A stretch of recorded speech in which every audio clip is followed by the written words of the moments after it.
Usapang kalusugan sa Health Check Plus. Alamin ang mga payong medikal galing sa mga totoong eksperto. Ang kaalaman ay kapangyarihan. Usapang kalusugan sa Health Check Plus.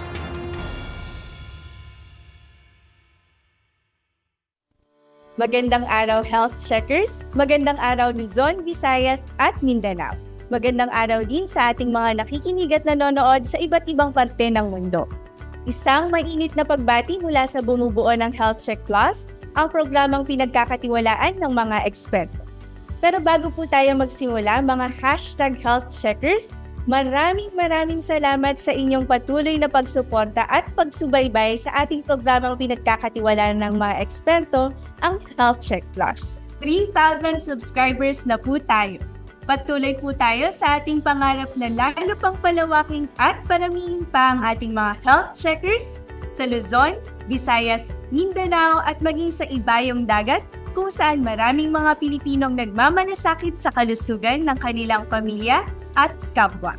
Kaya naman sama-sama po tayo sa ating biyahe. Dahil 4 years na tayo dito sa Health Check Plus, tara na papunta sa 4,000 subscribers. Subscribe na and be a health checker. Ngayong araw, bilang pagtupad sa commitment ng Health Check Plus na pag-usapan at magbigay focus sa mga health-related conditions ng ating mga kalalakihan, hair loss o natural na pagkalagas ng buhok o pagkakalbo naman, ang pag-uukulan natin ng pansin bilang bahagi ng Men's Health Awareness Month ngayong buwan ng Hulyo. Happy Father's Day muna po kila tatay, daddy o ama. Sana po ay patuloy na masaya, masigla at malusog ang ating pangangatawan at pag-iisip, lalo na po sa pagtupad ng ating mga misyon bilang haligi ng ating mga pamilya. Marami na po tayong katanungan at ang dami pa po nating natatanggap tungkol sa topic na ito. My hair is vanishing. Sabi ng mga bata sa kanilang masayang tuksuhan, ang tatay mong kalbo. Subalit higit pa sa tuksuhan lamang, ating alamin ngayon kung bakit nga ba nalalagas ang buhok at varying degrees at some point ng ating edad. Mapalad tayo ngayong linggo dahil muli nating makakasama ang isang eksperto, board-certified dermatologist and dermatopathologist. Let us welcome back Dr. Andrea Marie Bernales Mendoza. Magandang araw po sa inyo, Dr. Andrea. Magandang araw, teacher. Magandang araw sa ating mga health checkers. Salamat po sa inyong imbitasyon sa akin. Umpisa na po natin ang ating talakayan, Doktora. Sabi nga ng isang tanong na natanggap namin, why does my hair fall out so easily? Ayon sa isang tatay dito, bata pa naman daw po siya para maagang tila makalbo na. So, Doktora Andrea, in general po ba, ano-ano po ang mga sanhi ng hair loss? So, ang hair loss, pag ang pinag-uusapan natin ay mga lalaki, ang pinaka-common kasi yung tinatawag na male pattern hair loss. At ang dahilan dito kasi is yung hormone nila na tinatawag na testosterone ay nakaka-apekto dun sa kapal ng buhok nila sa anit. So, di ba, pag tayo po ay merong buhok sa anit, ito po ay makakapal, maitim, at saka kita po kahit po malayo tayo sa kaharap natin. Kaya nga lang po kapag tayo ay nagkakaroon na ng male pattern hair loss, itong hormone na to ay pinaninipis ang buhok at nagiging kasing nipis na po siya ng balat sa ating mukha. So para tayong yung buhok natin ay parang kalbo, pero kung lalapitan po natin ito, kung tutuusin, meron pa rin naman. Kaya lang nagiging manipis na siya to the point na natatakot po at nagiging concerned yung mga ganun ang itsura ng kanilang mga anit. Yun po pala yung Doc A, no? Dahil po pala siya sa hormone ng ating mga kalalakihang health checkers. So parang luminipis po, no? Yung buhok not necessarily na nagpo-fall off. Tama po, Doc? No, hindi. Hindi siya technically nagpo-fall off. Talagang mukha lang silang very, very thin. Kaya pag sinipat na ganun from eye level, para silang nakakalbo. Pero hindi pa talaga. Sa totoo, may papakita ako, ma'am, ha, if you may. Ito po yung tinatawag naming dermatoscope. So, what we have is something like a magnifying lens na mas makikita po namin at ma-examine namin yung anit ng mga pasyente. So we use this para din po ma-assess namin kung ang pasyente merong male pattern hair loss or yung iba pa pong mga kadahilanan ng paglagas ng buhok kagaya ng telogen effluvium at saka yung tinatawag na alopecia areata. Yung poknat po na tinatawag ng mga karaniwan tao. Iba-iba pa po pala, Doktora Ino, yung pwedeng magsanhi ng mga hair loss nila. Actually, Doktora, meron pa po kaming isang question dito mula sa isang health checker. Mayroon daw po ba siyang pwedeng magawa pa kapag tila patuloy na nagiging manipis yung kanyang buhok?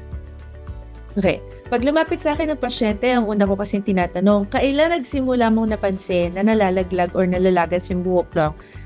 Example natin, ang patient natin nanganak ng ilang buwan na, tapos naglagas ang buhok.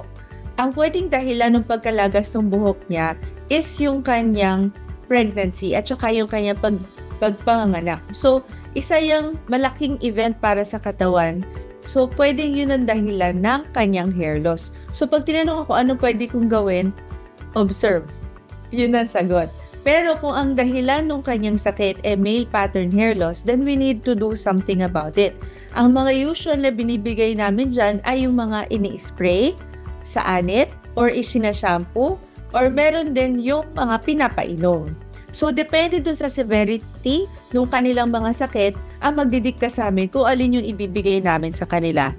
Definitely, meron tong mga kaakibat na pros and cons and mga side effects na kailangan i-considera. So, depende rin sa bawat pasyente kung pwede ba sa kanila yon, kung pwede ba naming ibigay yon kasabay ng ganitong extra na mga gamot pa, or meron na silang mga ganitong mga maintenance tapos hindi namin sigurado kung magkakaroon ba ng kontrahan or what. So, kailangan namin itanong yung bawat pasyente would be a different scenario altogether. Yan, no, narinig po natin kay Doc A, no? Kaya siguro, Doc A, very important din talaga kung medyo bothering na sa kanila, no? Mas mainam na lumapit sa mga eksperto na tulad ninyo. Dapat talaga as early as a few weeks kung napansin mo na nag-hair loss ka, pumunta ka sa amin para din magawa namin na paraan. Kasi, for example, ang male pattern hair loss, very severe na. Or, di ba tayo po, ang pattern natin ay nandito. Pero kung ang pupunta po sa amin na male pattern hair loss, wala na po talaga halos makita. Lahat maninipis na, mahirap po habulin yon. So, kailangan din meron tayong window time na mas maaga nyo po napansin, mas maaga nyo mapatingin para maggawan pa natin na paraan. Kasi, ang malungkot dyan pag sinabi namin, too late na po, sir. At ang importante na nating magawa dyan is acceptance or magbabudget ka na for hair transplant kasi. Although that is now being done and it's possible also to do, but definitely hindi siya mura. Maganda po pala, Doc A, no, na kahit yung pagka napapansin na nilang minipis, talagang mas maaga rin yung kanilang diagnosis at treatment sa ating mga buhok.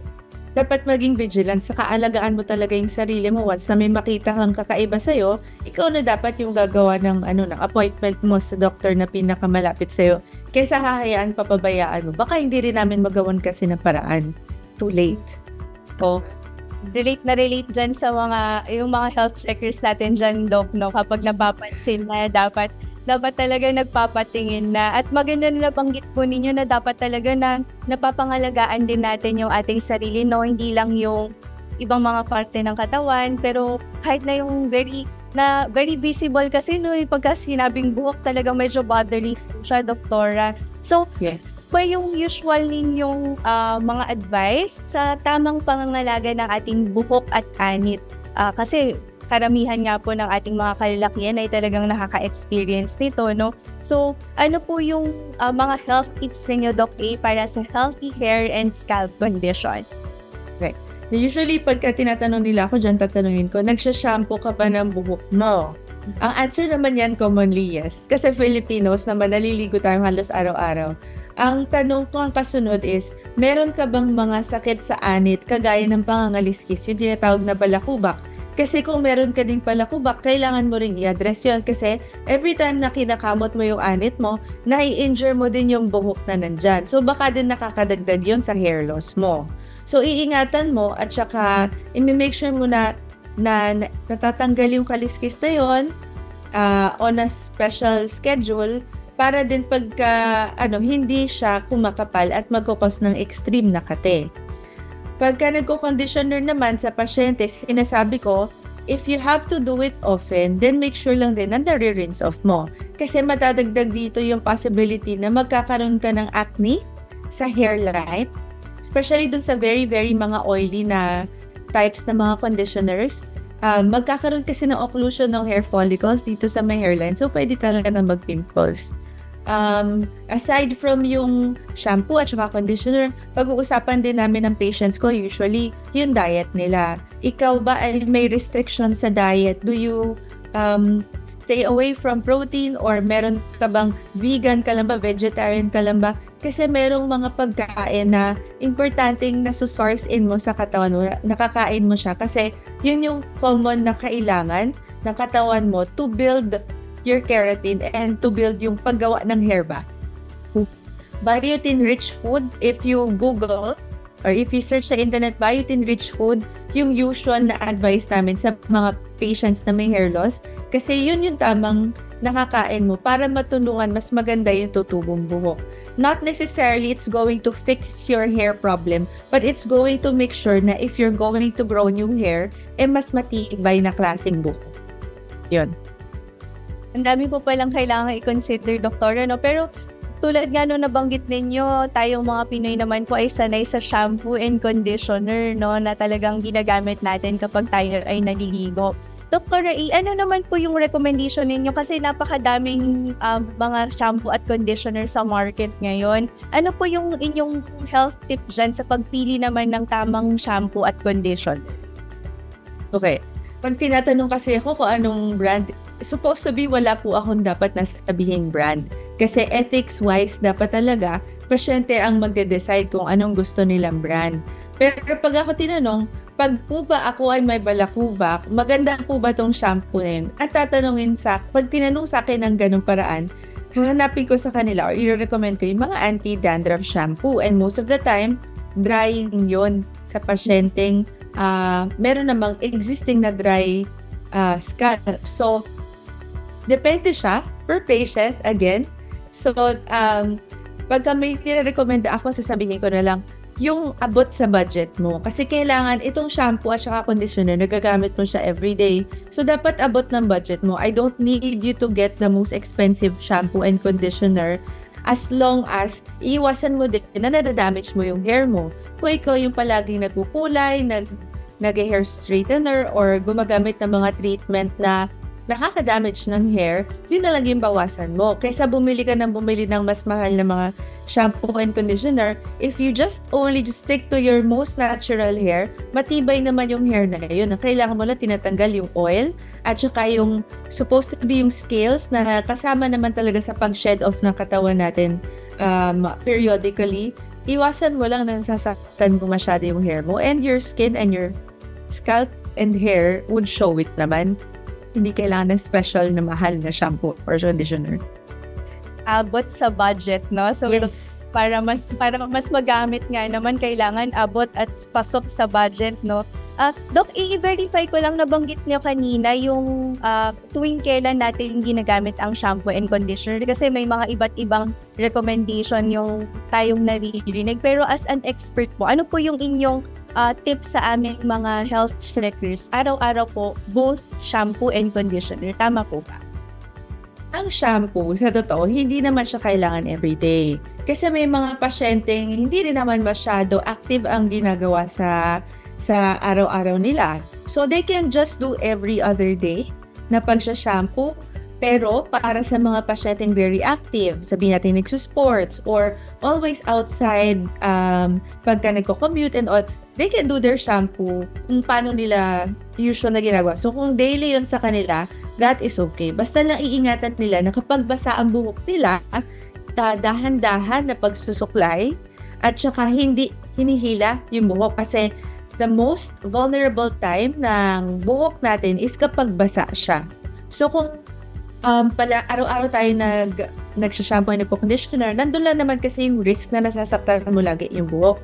Pero kung dahan-dahan mo siyang gagawin, then the shampooing na frequent is not a problem. Yung conditioner naman, hindi siya recommended for those with oily or already yung may balakubak na problema. Hindi siya madalas kailangan gawin. Or if ever, doon lang sa dulo, pag nag-conditioner ka, dulo na lang. Hindi na yung anit.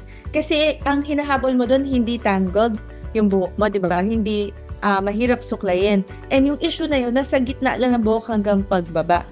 Pag nilagyan mo kasi na masyadong conditioner, yung anit mo na may balakubak, the fungi that comes to be in contact with the scalp and actually causes yung mas severe na form na balakubak, mas masaya sila dun sa conditioner na nasa anit. So, nagiging makatilalo yung anit nila faster than yung iba na marunong mag-intay ng dulo lang or like every other day lang. Sila mas frequent nilang nararamdaman yung kate nila sa anit dahil yung balakubak nila na-aggravate ng araw-araw na conditioner. Yun po pala yun. So talagang depende po pala sa status ng ating mga anit at buhok na yung pag-shampoo at conditioner. So, pero maganda yung nabanggit nyo, Doktora, kasi usually sayang din yung conditioner pag lalo na hindi naman kailangan, mas mabuti pala na sa gitna lang siya, no, up to the ends nung Yes. So magandang information po yan para sa ating mga health checkers. Dr. nabanggit nyo kanina, may spray, may shampoo, may pinapainom din, no, for some treatment of hair loss, ganyan. Meron din po kaming naririnig at madalas naming naririnig ito, Doc A, yung stem cell therapy. Meron po ba itong role sa hair loss natin? Okay. Totoo, merong mga pag-aaral na nagsasabing ang stem cell has potential to induce yung hair growth sa mga pasyente. Pero it has to be done in a special setting. Sa kung saan, pagka nagkaroon ka na reaction dun sa stem cell na pinanggagalingan galing kunyari sa hayop na stem cell, hindi kasi yun lahat sa pasyente compatible. Baka magkaroon ng allergic reaction pag ginawa ang stem cell. So, kung sakali mangyari yun, dapat nasa isang clinic or isang hospital na can do emergency fix for any reactions na mangyari sa'yo. Ang stem cell na galing sa tao ay pwede rin gamitin sa anit pagka gustong magkaroon ng hair growth. Pero may proseso silang ginagawa, may filtration silang ginagawa, centrifuge na ginagawa dun sa blood na kukuhanin sa katawan para magamit siya as a stem cell. So, dapat sa professionals niyo siya gagawin at dapat din magtatanong kayo ng lahat ng information na tingin nyo ay relevant para dun sa sakit nyo. Kasi baka mamaya, yun naman palang sakit nyo, hindi naman magkakaroon ng response dun sa stem cells na yun. So, hindi rin to mura. So, dahil hindi na nga siya mura, you should do your extra assignments na i-check nyo, ito ba ay para dun sa sakit ko? Ito ba ay hindi magkukos ng allergic reaction sa akin? Yung bang gagawa sa akin na doktor, kaya ba talagang gawin to? Or madami na siya nagawa? Wala bang nagkakaproblema? Ganoon. Saka, long term ba, ito ba ay talagang makakasuporta sa panggaling ng sakit ko? Or baka naman, wala pa palang nagagawang pag-aaral dun sa sakit mo para dun sa stem cell. So, baka masayang kasi. But yes, there are cases when stem cell treatment may be a good idea. Dito talaga natin na-emphasize, Doc A, no, na talagang maganda na magpakonsulta sila bago sila pumili ng mga ganitong choices. Lalong-lalo na nabanggit ni Doc A sa atin mga health checkers, no, na hindi mura ang mga ganitong treatments at kung gusto talaga natin may mga practical na mga nabanggit si Doc A para maalagaan natin ang ating hair at ating mga anit. Dr. A, napakabilis po ng ating oras, pero bago po natin isara ang ating panayam, ano po ang advice ninyo para po magpag-contact kung kailangan ng konsulta sa espesyalistang tulad po ninyo ang ating mga health checkers? Ayan. So, Kami pong mga dermatologists at tawag sa society namin is the Philippine Dermatological Society. We have a website which is pds.org.ph. Doon nyo po pwedeng hanapin ang dermatologist na pinakamalapit sa inyo. Meron pong search tab doon, find a dermatologist near you, para po kung saan mang parte kayo ng Pilipinas, Luzon, Visayas, Mindanao, meron pong dermatologist na pwedeng makatulong sa inyo. Hindi po namin binabawalan ang pag-do it yourselves, pero sa mga health conditions na related po sa skin, hair at saka nails, meron pong mga specialista pwedeng tumulong sa inyo. So, hindi nyo kailangan kayan-kayanin ng sarili. Also, we have 15 training institutions na nagbibigay po ng libreng konsulta. Commonly po, nandito yan sa Manila, pero meron na rin po mga institutions na nasa probinsya. So, if you can go to the website, you can find a hospital that might be near you. They can give you libreng konsulta and possibly also libreng gamot kasi usually government hospitals po itong mga to. So, hindi nyo po kailangan solohin yung mga problema nyo tungkol sa dermatologic concerns nyo. Pwede po kayong doctors na pwedeng tumulong sa inyo. Salamat po sa inyong society, Dr. Ray. So, huling mensahe niyo po para sa ating mga kalalakihan ngayong Men's Health Month at Father's Day. Message na rin po sa kanila. Okay, muli po Happy Father's Day po to all the hardworking men in our lives. Salamat sa inyong pagsasakripisyo. Sana lang din po huwag niyong pinapabayaan ang inyong health.